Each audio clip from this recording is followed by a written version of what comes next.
Termasuk ini ya, kritik tapi dasarnya kebencian. Ini juga dibahas oleh Seller. Dia memang nulis buku judulnya Resentment. Resentment itu kebencian. Bagi dia aneh kritik kebencian itu. Kenapa? Karena kritik itu tidak secara serius ingin agar tuntutannya dipenuhi. Jadi dia tidak ingin perbaikan kok. Dia tidak ingin menyembuhkan kejahatan. Karena kejahatan itu hanya dia pakai sebagai dalih untuk mengkritik yang dia benci. Jadi kritik itu mulia karena menginginkan perbaikan. Tapi ada kritik yang dia tidak ingin perbaikan.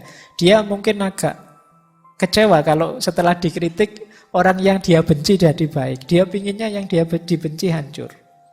Ini namanya kritik kebencian. Dia tidak menginginkan perbaikan. Dia tidak ingin menyembuhkan kejahatan. Yang dia ingin hancurnya yang dia benci. Maka mungkin kalau ada perbaikan dia malah kecewa. Dia inginnya jangan ada perbaikan, biar yang saya benci ini jelek terus. Ini namanya kritik kebencian. Mungkin kapan-kapan ya mungkin bahas filsafat kebencian saja, jangan filsafat cinta. Oke.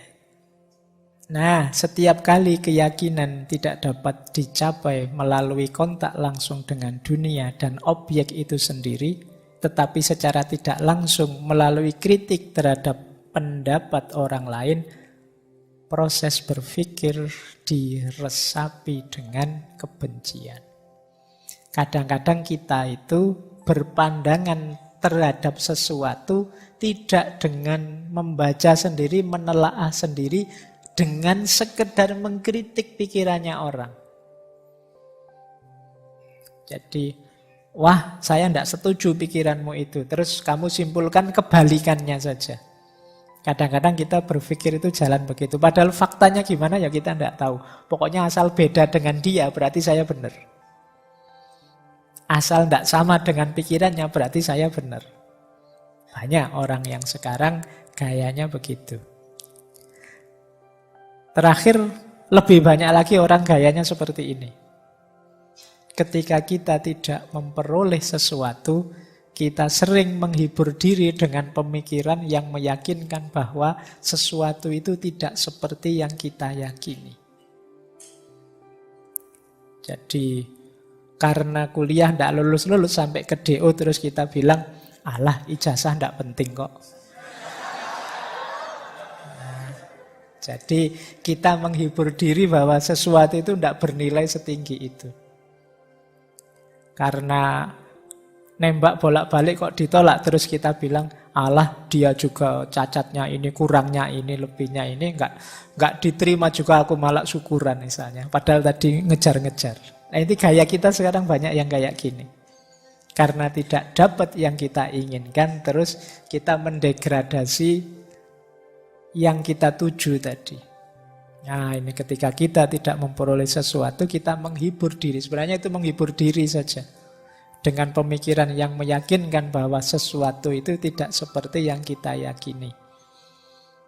Ini zaman saya kecil dulu ada cerita yang saya ingat sampai sekarang. Mungkin teman-teman juga pernah membaca cerita tentang seekor rubah dan buah anggur. Jadi satu ketika ada rubah yang lewat di bawah pohon anggur. Dia pingin makan anggur itu, tapi sayangnya anggurnya agak tinggi. Dia bolak-balik meloncat, tidak dapat-dapat. Sampai capek, ini gimana caranya dapat anggur. Akhirnya dia pergi sambil bilang, paling anggurnya kecut.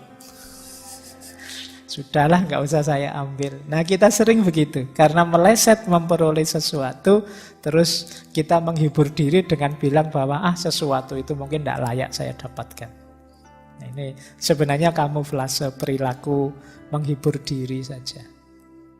Oke, baik, yuk kalian pikir sendiri-sendiri ya. Mungkin momen apa yang kalian punya watak seperti ini.